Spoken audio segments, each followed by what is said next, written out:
The Aetheric Chronometer Computer stands as a towering testament to Victorian ambition, fusing the solidity of steam-era engineering with the abstract logic of today's computers.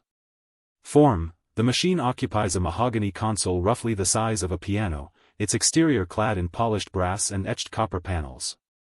A lattice of oversized, hand-cut spur gears, each ranging from a finger-wide pinion to a massive 30-inch flywheel, creates a rhythmic visual heartbeat. Overhead, an ornamental glass dome houses an ether-filled coiled rotor that doubles as a clockwork power source and a symbolic nod to the era's fascination with the invisible. Function: beneath the facade, the design embodies a fully mechanical arithmetic logic unit. Data is encoded on a series of rotating lacquered drums, each drum representing a binary state through the orientation of tiny brass pins. Interlocking gears translate these pin positions into logical operations, while a series of cam-driven levers route signals, emulating the fetch-decode-execute cycle of modern CPUs.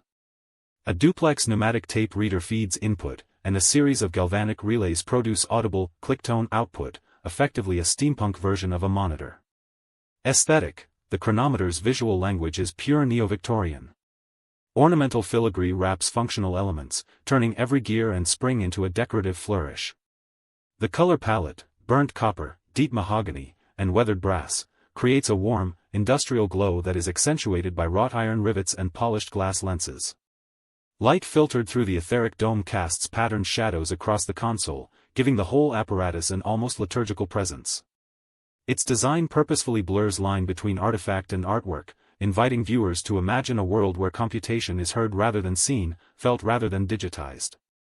In its imagined history, the chronometer powered municipal logistics, astronomical calculations, and even early cryptographic experiments, leaving a legacy that inspires contemporary makers to re-engineer digital concepts with analog soul.